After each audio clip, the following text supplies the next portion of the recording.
So whenever I see a car like this, my initial reaction usually looks a little like this.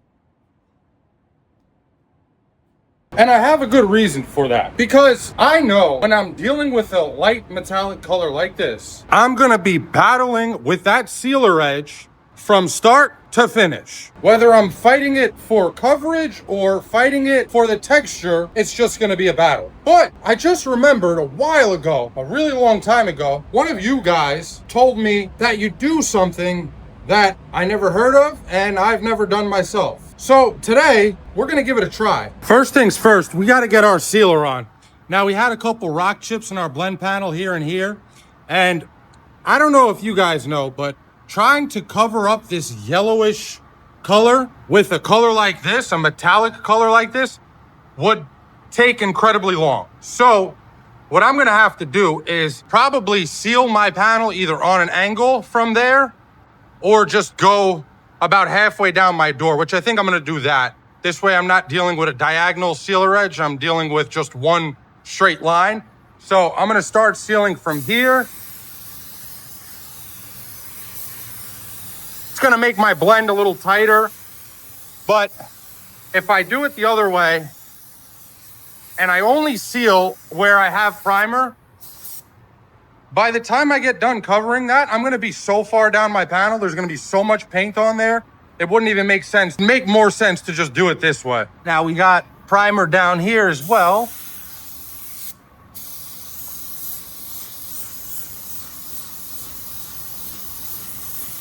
Trying to keep my color really tight here because we have the foam obviously in the edge there, and I really don't want my sealer getting too close to that foam.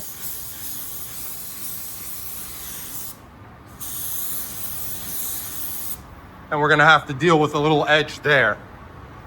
So we'll let this flash off, and then I'm gonna show you guys what this viewer suggested. Now, I'm sure you guys are aware, there are a number of ways to effectively manage that sealer edge. Some that involve sanding, some that involve scuffing, both of which I personally prefer not to do for two reasons. One, I like to touch my panels as little as possible. And two, whenever I sand it, even if I use something like a 3000 grit, or if I use 1000, whatever I use, in the case of a light metallic color like this, I always end up having to wet bed because the scratches are showing through the color. So in my personal opinion, I go one of two routes. I either use the canned blender, which thins out the edge of my sealer, or I'll take some of my reducer in a cup into the booth with me, the reducer that I use for my sealer, and after I seal, I'll throw that on my gun and I'll shoot it on the edge to do the same thing the blender does. Thin the edge out and make it more manageable. But again, a car like this, that's a light metallic color, I always find myself having to go back and sand that sealer edge and then put a wet bed on and then go back into color. So what this viewer suggested is right up my alley because it wouldn't involve touching the panel. What I have in the cup is my clear additive T490 in Envirobase. So it's my wet bed material. And he suggested that I basically just apply my wet bed right on top of my sealer before putting any color on. And then right after this, while it's still wet, go into my color. Now, I really don't know if this is gonna work. It makes sense, and it doesn't hurt to try. So we're gonna give it a shot and find out. All right, our wet bed's on. You can see the panel is shiny. We got our color in the gun, and we're just gonna go right into our first coverage coat. I'm not gonna go as wet as I normally would on this first coat, just because I don't wanna run anything.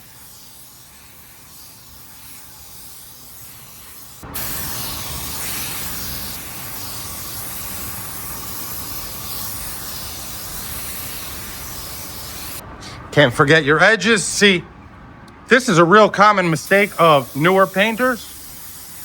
to forget the inside edges of stuff like that. So if that's happened to you, take it as a reminder, and don't forget to at least check things like that.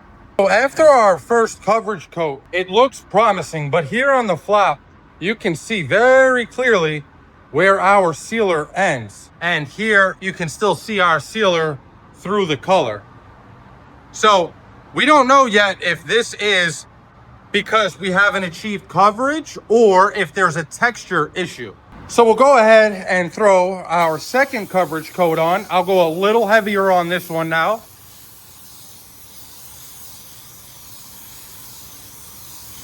And then what I'm gonna do is actually give one pass directly over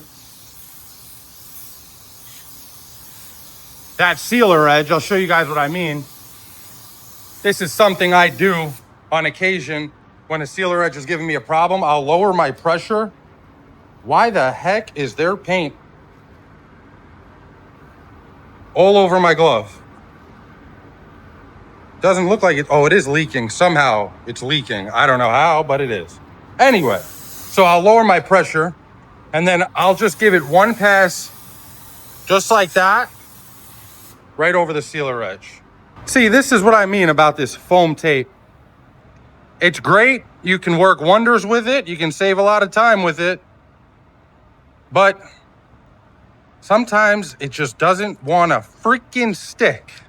And I haven't had a chance to try any new tape yet. All right, so we're going with our second coverage coat now on our quarter. Hit that inside edge. And I'll do the same thing, lower my pressure and give it one pass right over. Let me go clean this up because these are the type of things that get me pretty upset pretty quick. Man, it's stuff like this that makes a painter's day way harder than it has to be. You see that blow through? And then there's blow through all around the entire gas cap and there's blow through up on the edge here. It's so easy to miss something like that on a color like this.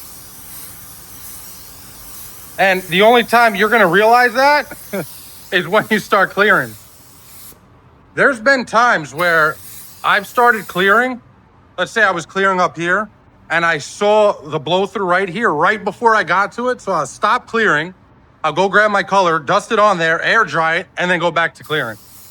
You know, but sometimes you don't get that lucky.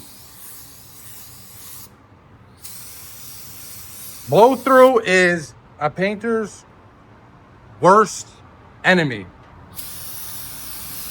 And a great way for a prep guy to become disliked by his painter.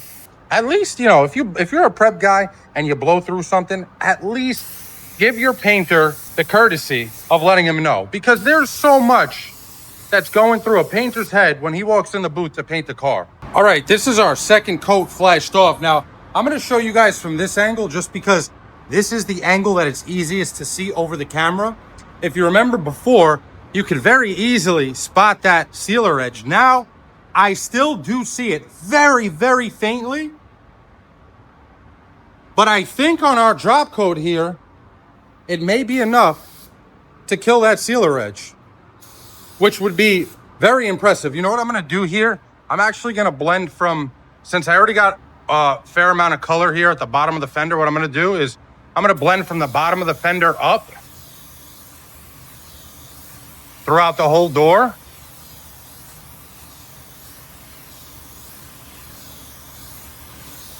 This way now, when I blend from the front, I don't have to go as far.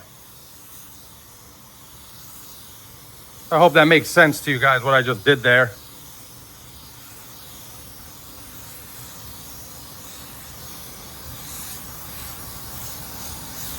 Let me make sure I get my rocker covered.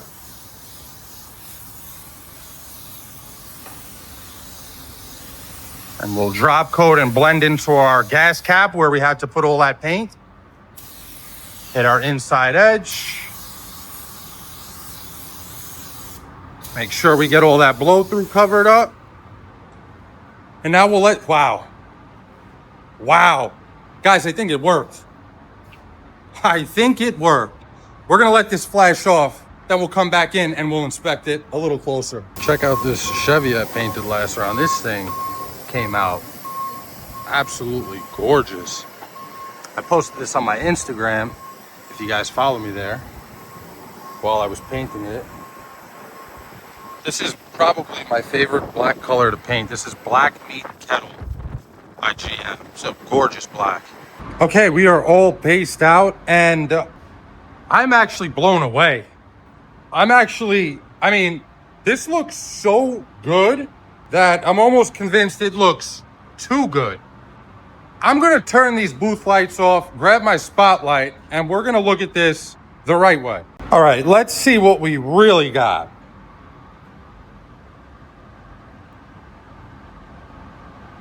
I actually don't see anything. If this worked and I could have been doing this all along, I would be mildly upset, but also very happy that I finally found something that works. Now, I would be lying if I said anytime I ever checked something with the booth lights off and my spotlight and it looked perfect, everything was perfect. There's still a chance that after I throw a coat of clear on this thing, I realize it didn't really work. And if that happens in this case, well, you guys are gonna know. I also have something important I wanna tell you guys. So let's start clearing it and I'll tell you what that is while we put that down. All right, you guys know the drill. I'm the MC161. Everything full open, fan one turn in. I'm at 23 PSI. So, for those of you who did not know, I also give away one paint gun every month to one of my Instagram subscribers. So if you want a chance to win at least one free paint gun every month, follow me on Instagram and subscribe to me on Instagram. It's $2.50 a month. And actually this month I'm giving away 2 guns, one of them being my PRD 715. And the other one is a Black Widow. The PRD 715 is getting given away this Friday. So if you want to get entered for that gun, you have to subscribe by Friday. And the other thing I want to mention to you guys is if you want a chance to win not only a paint gun, but also spraywork merch, and you want to support the channel, and you want a chance to win the most amazing giveaway I have ever done coming up very soon, then consider becoming a member here on YouTube. There are 3 different tiers for you to choose from as low as $2.50 up to $10. And the $10 one includes one live stream with me in the booth every month. And for those of you who choose to become a member on YouTube, just so you guys know, your entries for when I do a giveaway stack every month, whether we do a giveaway that month or not. So the sooner you become a member, the more likely you are to win a giveaway. And there's only 6 members right now. Trust me when I tell you, when you guys see what I'm giving away next on YouTube, you're going to wish you became a member. Now, whether you choose to become a member on YouTube or Instagram is fine with me, because I appreciate you guys just tuning in and checking out these videos. That's all the support I really could ask for, so thank you for that. Now, let's see how this thing came out. So here's our door. Of course, that thing is a work of art, as usual. Let me not just pat myself on the back too much. Now our quarter, our blend is completely unnoticeable. But what about our door? Let's check from this angle where it's a lot easier to see. I don't see a single thing. Let's turn the booth lights off and check with our spotlight just to make sure. Now I can say with a 100% certainty that this absolutely, completely, and utterly worked to nothing short of perfection. Now, I don't know about you guys, but as for me, this is the only way I'm going to do my blends from now on. Anyway, thank you so much for watching, guys. I really appreciate it. If you enjoyed the video, if you got any value out of it, if you were entertained at all, if you could, drop a like, comment, or maybe even subscribe. I'd really appreciate it, and it helps out the channel a bunch. Until the next time, peace!